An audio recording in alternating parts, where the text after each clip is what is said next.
Coming up today on the Daily Clone, with the Big 12 title out of the question, what are the Cyclones going to fight for? Plus, we had Wrestling Media Day. We'll have all of that after a word from Whiskey River. Looking for a good time? Thought so. Whiskey River is just the place. We've got the booze, the food, the vibe, and the amazing rooftop patio. The only thing missing is you. Whiskey River. Hello and welcome into the Northwest Bank Studios for the Daily Clone here on a Tuesday. Sorry it's late. It's been a long day, and I could really go for a burger at Whiskey River right now. Locations in Ankeny and Ames. They're the proud presenting sponsor of the Daily Clone here on a Tuesday, and it is a great spot to go catch a big game, eat some food, and drink some cold beer. The talk today at the midweek football press conference, of course, was the red zone offense troubles and what's causing them. And for the most part, the answers are the same. Everybody's looking for answers. They're just a hair off. They need to be better in the details. The frustration is clear, and I don't think I need to show the same soundbite over and over again. Regardless of what the problem is, Iowa State isn't going to reach their goal of a Big 12 championship. Readjustment is needed as this team finds something else to fight for.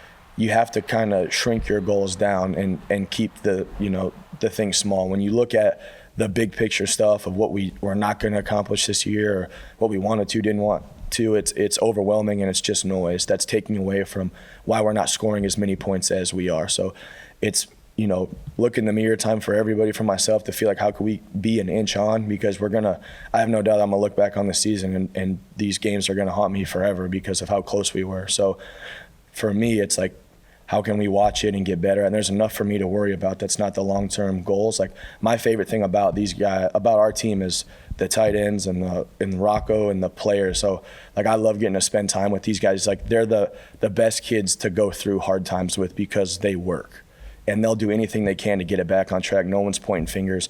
Everybody here feels like it's their fault. So they're the guys that you want to work through hard times with. That's what makes it fun and makes it awesome here. So for us, like, everybody's, doing their part to get this thing back on track and to win football games. So the long-term goals, short-term goals for us, like, how can we continue to sustain drives and score more points and be just a little bit better in the moment, which we haven't been, I haven't been.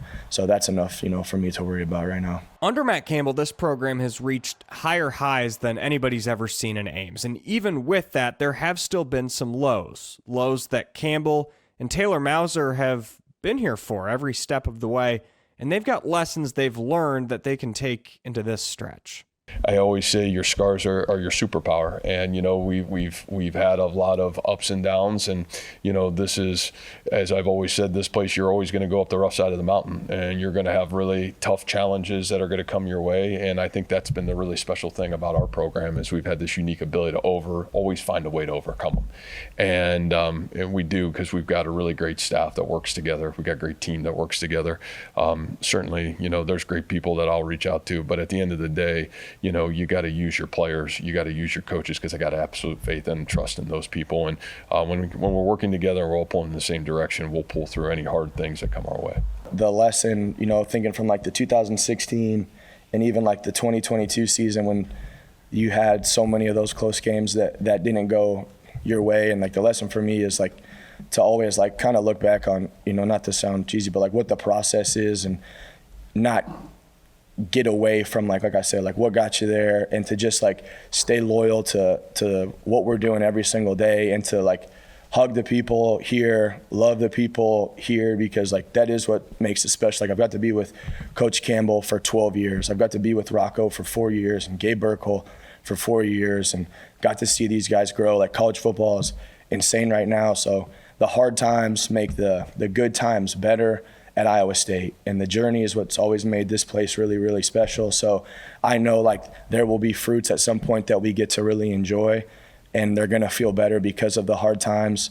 And we're not a group that feels sorry for ourselves here, and it's never going to be that way. Like Coach Kim always talks about going up the rough side of the mountain. That's the only way that we know how to do it here. But I like being able to enjoy the end or the good times with our guys, knowing that we were able to stick together and overcome hard times and lean into each other when it's not going good, and not point fingers and not be able to, blame other people. Like, that's not what we do.